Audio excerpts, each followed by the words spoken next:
La relation bilatérale franco-russe, elle s'inscrit dans un contexte international. Et en ce qui concerne la France est elle-même à la fois membre de l'Union européenne et un membre qui joue son rôle, mais qui est aussi qui applique les décisions qui sont prises à Bruxelles, et membre de plus en plus au cours de des dernières années loyal de l'Alliance Atlantique. Et ce sont ce qu'on pourrait considérer comme étant deux contraintes qui pèsent sur notre diplomatie, sur nos diplomaties économiques, sur notre relation franco-russe.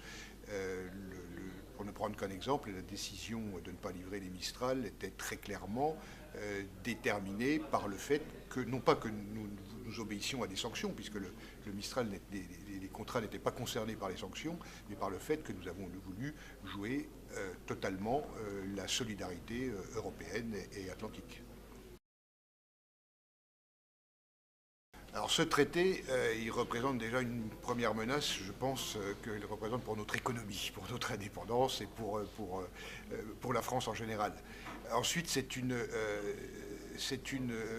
comment dire en termes militaires, ce traité transatlantique, s'il devait être signé, c'est une munition avec des multiples sous-munitions. C'est une arme extrêmement dangereuse puisque nous perdrions une grande partie de ce qui nous reste en termes d'indépendance dans la relation internationale et dans la relation économique.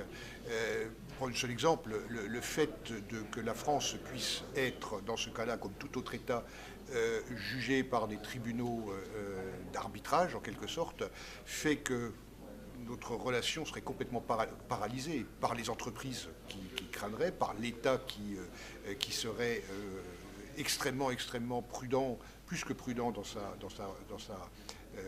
son soutien aux exportations et à son application dans les échanges économiques internationaux. Et puis on le voit aujourd'hui avec le problème de financement.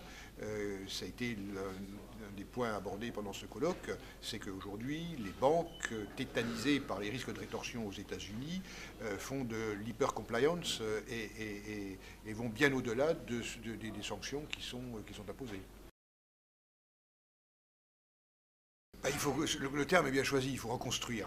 Il faut reconstruire avec un socle qui a été fragilisé, terriblement fragilisé dans la dernière période, et avoir bien conscience d'un paradoxe. C'est-à-dire que j'ai le sentiment qu'on se connaissait mieux à l'époque soviétique qu'aujourd'hui. Ça a été dit d'ailleurs par Hubert Védrine ce matin, au moment de la guerre froide, les choses étaient maîtrisées, pilotées, etc. On a le sentiment aujourd'hui, très souvent, c'est qu'il n'y a pas de pilote dans l'avion, et puis surtout, c'est qu'il y a une méconnaissance de ce qui n'est plus un adversaire en soi, il n'y a plus d'adversaire idéologique, mais ce qui est l'autre. Parce que c'est peut-être par